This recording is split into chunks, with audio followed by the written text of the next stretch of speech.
खबरों के निष्पक्ष विश्लेषण के लिए सब्सक्राइब करें Jantantra TV and press the bell icon. Never miss any update. नमस्कार, आप देख रहे हैं जनतंत्र टीवी। आपके साथ मैं हूं अंशिका पाठक। आईपीएस अफसरों को जिलों की कप्तानी दिलाने के मुख्य रोल अदा करने वाले पूर्व डीजीपी ओपी सिंह की तत्कालीन भूमिका की जांच की मांग की गई है। पिछले दिनों एसआईटी ने यूपी के 5 आईपीएस अफसरों पर भ्रष्टाचार के आरोपों के मामले की जांच रिपोर्ट शासन को सौंपी। उसमें जांच में देरी का जिक्र है।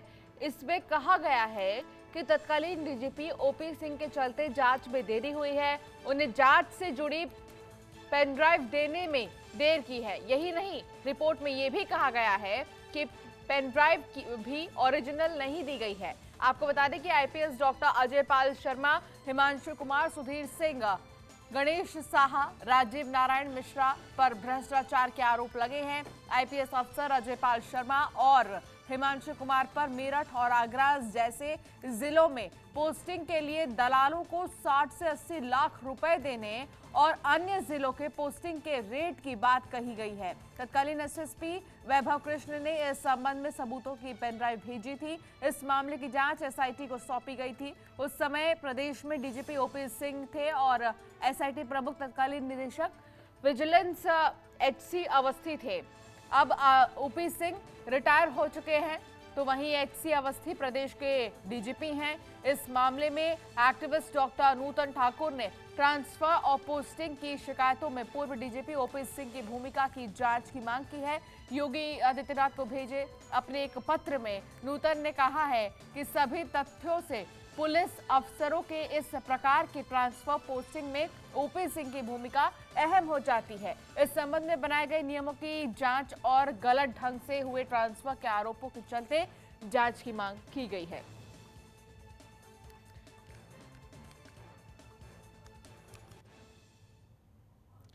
और अमित सिंह हमारे संवाददाता लगातार हमारे साथ जुड़ गए हैं ज्यादा बातचीत के लिए। अमित, फिलहाल जिस तरीके से देखा जा रहा है 60 से 80 लाख का यहाँ पर जो लेन देन है उसका भी मामला है एक तरह से, और जिस तरीके से तबादले होने की बात आती थी सामने, उसे रोकने की पूरी कोशिश यहाँ पुलिस अधिकारियों की तरफ से की जाती थी। क्या पूरे मामले को लेकर जानकारी मिल रही है, विस्तार से बताएं। देखिए, उत्तर प्रदेश संभवतः देश का ऐसा पहला सूबा है जहां जिले भी बिकते हैं। करप्शन पूरे देश में है, हर राज्य में थाने बिकते हैं, किसी से ये बात छिपा हुआ नहीं है। लेकिन जिलों की भी बोलियां लगाई जाती थी। ये बात एसआईटी जांच की जो रिपोर्ट है, तो सूत्र बता रहे हैं कि 60 से 80 लाख रुपए में आगरा, मेरठ, नोएडा ऐसे जिलों की पोस्टिंग होती थी। तो इसका मतलब आप समझिए कि एक आईपीएस का जब ट्रांसफर होता है तो 60 से 80 लाख रुपए देकर अगर वो मनमाफिक ट्रांसफर और पोस्टिंग पाता है तो कहीं ना कहीं इसमें डीजीपी हेडक्वार्टर भी इसमें आ जाता है, गृह विभाग भी इसमें आ जाता है। चूंकि आईपीएस का जब ट्रांसफर होता है तो उसमें सबकी भूमिका होती है। उसमें गृह विभाग से लेकर मुख्य डीजीपी कार्यालय तक सबकी भूमिका होती है। और इसी को आधार बनाकर जो एक्टिविस्ट हैं नूतन ठाकुर, उन्होंने पूर्व डीजीपी ओपी सिंह की भी भूमिका की जांच की मांग की है। चूंकि डीजीपी ओपी सिंह कितने ताकतवर थे इसका अंदाजा आप इसी बात से लगा सकते हैं कि पूर्व प्रमुख सचिव गृह अरविंद कुमार के साथ जब तनातनी हुई उनकी, तो अरविंद कुमार को हटना पड़ा। और जिस कदर वो हावी थे प्रशासन और शासन पर, तो इसको लेकर भी नूतन ठाकुर का ये कहना है कि बिना डीजीपी के ये संभव ही नहीं है कि आप आईपीएस का ट्रांसफर पोस्टिंग करा सके। तो उनके भी भूमिका की जांच होनी चाहिए। जिस तरीके से ये बात भी निकलकर सामने आ रही है कि 10 जनवरी और 13 जनवरी को 2 बार कहने के बाद पेन ड्राइव उपलब्ध कराई गई और वो भी ओरिजिनल नहीं बल्कि उसकी कॉपी उपलब्ध कराई गई, ये भी कहीं ना कहीं जांच के दायरे में आता है। 19 दिन लग गए पेन ड्राइव को नोएडा से लखनऊ आने में। इतने दिन क्यों लग गए, ये भी अपने आप में बड़े सवाल खड़ा करता है। तो कुल मिलाकर इस पूरे प्रकरण में उन 5 आईपीएस के साथ साथ पूर्व डीजीपी के भी भूमिका की जांच होनी चाहिए। नूतन ठाकुर ने ये मांग की है। जी, अभी तक किस किस ने इस पूरे मामले की जिम्मेदारी ली है अमित? क्या अभी इस पर कुछ कार्रवाई शुरू कर दी गई है? देखिए, 2 दिन पहले शासन से हरी झंडी मिलने के बाद 5 आईपीएस पर भ्रष्टाचार निवारण अधिनियम के तहत एफआईआर दर्ज किए गए हैं। और ये भी जानकारी मिल रही है कि अजय पाल शर्मा जो इस समय पीटीएस उन्नाव में पोस्टेड हैं और हिमांशु कुमार जो पीएससी इटावा में पोस्टेड हैं, इनके खिलाफ निलंबन की संस्तुति भेज दी गई है और कुछ ही दिनों में कार्रवाई हो जाएगी।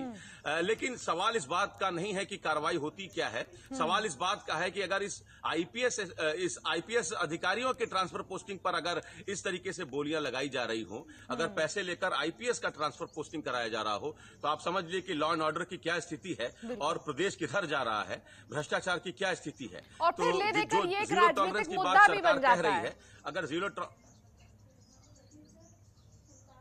निश्चित रूप से देखिए, आज जो वर्तमान पॉलिटिकल स्ट्रक्चर है, इसमें आईपीएस की भी अपनी भूमिका है, आईएएस की भी अपनी भूमिका है, थानाध्यक्ष की भी अपनी भूमिका है।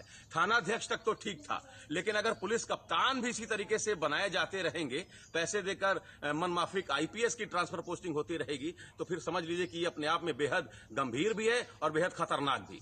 बहुत बहुत शुक्रिया अमित इस तमाम बातचीत के लिए, तमाम जानकारी के लिए। तो जिस तरीके से देखा जा रहा है कि लगातार पुलिस अधिकारियों को लेकर लगातार लेन देन का जो मामला सामने आ रहा है, वो तमाम सवाल खड़े करता है। खबरों के निष्पक्ष विश्लेषण के लिए सब्सक्राइब करें Jantantra TV and press the bell icon. Never miss any update.